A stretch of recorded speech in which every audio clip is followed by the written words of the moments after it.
Hi అండి. Andhra Pradesh home minister Vangalapudi Anitha గారు సంచలన వ్యాఖ్యలు చేశారు. అయితే వంగల్పూడి అనిత మేడం గారు ఈ మాటలు మాట్లాడేటప్పుడు 2019 నుంచి 2024 వరకు వైఎస్ఆర్ కాంగ్రెస్ పార్టీ అధినేత జగన్మోహన్ రెడ్డి గారు ముఖ్యమంత్రిగా, అలాగే అప్పటి హోమ్ మినిస్టర్ తానేటి వనిత గారు ఉన్నప్పుడు మనం ఏం మాట్లాడామో ఆ మాటలు మర్చిపోయి అప్పుడు వారు మాట్లాడే మాటలు మళ్ళీ ఇప్పుడు మనం సేమ్ అదే మాటలు మాట్లాడితే మన మీద ప్రజలు ఏ విధంగా చర్చించుకుంటారు అనేది కూడా ఆలోచన చేయకుండా మేడం గారు అప్పుడు ఏదైతే తానేటి వనిత గారు మాట్లాడారో ఇప్పుడు వంగల్పూడి అనిత గారు అదే మాట్లాడారు. ఇక విషయానికి వస్తే 2019 నుంచి 2024 వరకు జగన్మోహన్ రెడ్డి గారు ముఖ్యమంత్రిగా ఉన్న సమయంలో అప్పటి హోమ్ మినిస్టర్గా తానేటి వనిత గారు ఉన్నప్పుడు వనిత గారు ఒక మీటింగ్లో మాట్లాడుతూ పిల్లలు గంజాయి పదార్థాలకు కానీ మద్యానికి కానీ అలవాటు పడుతున్నప్పుడు ఖచ్చితంగా తల్లిదండ్రులు మానిటరింగ్ చేయవలసిందే. తల్లిదండ్రులు మానిటరింగ్ కనుక చేయకపోతే బయటికి వెళ్ళేటప్పుడు కానీ, లేకపోతే కాలేజీకి వెళ్ళేటప్పుడు కానీ, కాలేజీ నుంచి వచ్చినప్పుడు కానీ, లేకపోతే తల్లిదండ్రులు పిల్లలకి సపరేట్ రూములు ఇచ్చి రూములలో చదువుకుంటున్నప్పుడు కానీ ఏం చేస్తున్నారు అనేది తప్పకుండా తల్లిదండ్రులు మానిటరింగ్ చేయాలి. మానిటరింగ్ కనుక చేయకపోతే పిల్లలు చెడు అలవాట్లకు అలవాటు పడిపోతారు. తల్లిదండ్రులే ఫస్ట్ గురువులు, తర్వాత ఎవరైనా అని చెప్పేసి మేడం గారు ఆ మాటలు మాట్లాడినప్పుడు ప్రస్తుతం ముఖ్యమంత్రిగా ఉన్నటువంటి చంద్రబాబు నాయుడు గారు, ప్రస్తుతం హోంమంత్రిగా ఉన్నటువంటి వంగల్పూడి అనిత గారు పెద్ద ఎత్తున విరుచుకుపడ్డారు అప్పటి జగన్మోహన్ రెడ్డి గారి ప్రభుత్వం మీద, తానేటి వనిత గారి మీద.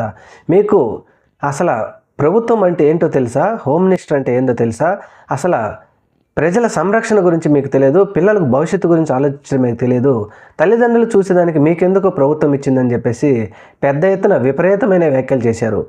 ఆ వ్యాఖ్యలు కూడా కొంతమంది తెలిసి తెలియక ఇది కూడా నిజమేమో, జగన్మోహన్ రెడ్డి గారికి నిజంగా పిల్లలను లేకపోతే హోమ్ మినిస్టర్కి లా అండ్ ఆర్డర్ దాన్ని సెక్యూరిటీ చూడటం తెలియదేమో, మహిళల సంరక్షణ తెలియదేమో అని చెప్పేసి పెద్ద ఎత్తున ప్రచారం చేసింది ఇప్పటి ఎల్లో మీడియా. అలాగే చంద్రబాబు నాయుడు గారికి వారి పార్టీకి వంతపాడే యూట్యూబ్ ఛానల్స్ కానీ సోషల్ మీడియా కానీ పెద్ద ఎత్తున ప్రచారం చేసినాయి.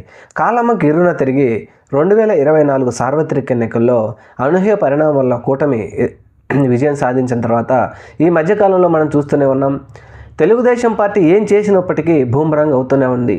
ఈ హామీలు 2024 సార్వత్రిక ఎన్నికలు అధికారంలోకి రావడం కోసం తెలుగుదేశం ప్రభుత్వం ఇచ్చినటువంటి హామీలు ప్రజలకు వాటిలో ఏ ఒక్కటి నెరవేర్చకపోగా, ఇవి నెరవేర్చకపోవడానికి మీకు ఇవ్వలేకపోవడానికి కారణం జగన్మోహన్ రెడ్డి అంటూ అసెంబ్లీలో మాట్లాడుతున్నారు. పెద్ద ఎత్తున సోషల్ మీడియాలో ఎవరైనా ప్రశ్నిస్తే వారిని అరెస్ట్ చేయడం, అనేక రకాలుగా పెద్ద ఎత్తున బూమరాంగా ప్రభుత్వ వ్యతిరేకత వస్తున్న సమయంలో వంగల్పూడి అనిత గారు కూడా ఒక మీటింగ్లో వచ్చినప్పుడు ఒక వ్యాఖ్యలు చేశారు. అప్పుడు వనిత గారు ఏవైతే వ్యాఖ్యలు చేశారో అలాగే సేమ్ మరి అప్పుడు ఈవిడ మాట్లాడిన మాటలను మర్చిపోయి ఈ మాట అన్నారేమో కానీ, పిల్లలని ముందుగా సంరక్షకులుగా చూడవలసింది, గురువులుగా చూడవలసింది తల్లిదండ్రులు మానిటరింగ్ చేసి తల్లిదండ్రులు ముందు చూడాలి, ఆ తర్వాత గురువు దైవం అని చెప్పేసి చెప్పడంతో ఇప్పుడు పెద్ద ఎత్తున సోషల్ మీడియాలో వంగల్పూడి అనిత గారి వ్యాఖ్యలు పెద్ద ఎత్తున చర్చ నడుస్తూ ఉంది. ఎందుకంటే మీరు ప్రతిపక్షంలో ఉన్నప్పుడు అనేక మాటలు మాట్లాడి మరి ఇప్పుడు అదే మాటలు, ఎందుకంటే వంగల్పూడి అనిత గారి మాటలు చెప్పిన మాటలను మనం సమర్థించాలి, అది కరెక్టే.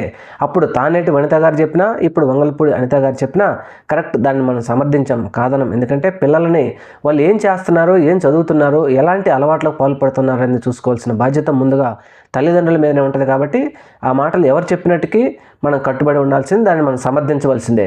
మరి ఇప్పుడు పెద్ద ఎత్తున వంగల్పూడి అనిత గారి గురించి చర్చ ఏంటి అంటే, మీరు అప్పుడు 2019 నుంచి 2024 వరకు వేరే విధంగా మాట్లాడారు, ఇప్పుడు మళ్ళీ ఈ విధంగా మాట్లాడుతూ ఉన్నారు. ప్రజలు మాత్రం వారి మాట మీద వారు కట్టుబడి ఉన్నారు, కానీ మీరు మాత్రం మాటలు రకరకాలుగా మారుస్తూనే ఉన్నారు.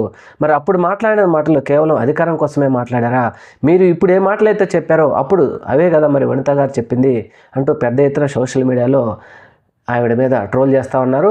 ఏది ఏమైనప్పటికీ వంగల్పూడి అనిత గారు చెప్పినా లేకపోతే తానేటి వనిత గారు చెప్పినా పిల్లల బాధ్యత, పిల్లలు ఏం చేస్తూ ఉన్నారు, కాలేజీలకు వెళ్ళినా, స్కూల్స్కి వెళ్ళినా, లేకపోతే ఫ్రెండ్స్తో బయటకు వెళ్ళినా, పార్టీలకు వెళ్ళినా వారిని ఒక కన్ను పెట్టి చూడవలసిన బాధ్యత మాత్రం తల్లిదండ్రుల మీద ఉంటుంది. ఎందుకంటే ప్రస్తుత పరిస్థితులలో ఆడబిడ్డలు కానీ మగపిల్లల మీద కానీ ఇలాంటి కార్యక్రమాలు డ్రగ్స్కి అలవాటు చేసి వారిని అనేక చెడు కార్యక్రమాలకు, చెడు అలవాట్లకు వ్యసనపడిపోతున్నారు. కాబట్టి తల్లిదండ్రులు ఖచ్చితంగా వారి మీద ఒక శ్రద్ధ, ఎందుకంటే ప్రస్తుత ఉరుకులు పరుగుల జీవనంలో ఏది ఎంత పని ఉన్నప్పటికీ పిల్లల మీద మాత్రం ఒక దృష్టి ఖచ్చితంగా పెట్టాలని చెప్పేసి మేధావులు, విశ్లేషకులు పొలిటికల్గా ప్రజాప్రతినిధి కూడా చెప్తా ఉన్నారు. మరి తల్లిదండ్రులు ఖచ్చితంగా మీ పిల్లల మీద మాత్రం ఒక కన్ను వేసి ఉంచండి. అలాగే వంగల్పూడి అనిత గారు మరి ఇప్పుడు ఏమైనా అప్పుడు చెప్పిన మాటలు మళ్ళీ ఇప్పుడు ఈ మాటలు ఈవిడ సేమ్ చెప్తా ఉంది. మరి ప్రజలు ఏమైనా క్షమాపణ చెప్తారా అంటే అలాంటి తెలుగుదేశం ప్రభుత్వం కానీ ఆ ప్రజాప్రతినిధుల నుంచి ఆశించడం పొరపాటే, తప్పే. Thank you. మన ఛానల్ని తప్పకుండా సబ్స్క్రైబ్ చేయండి. నమస్తే.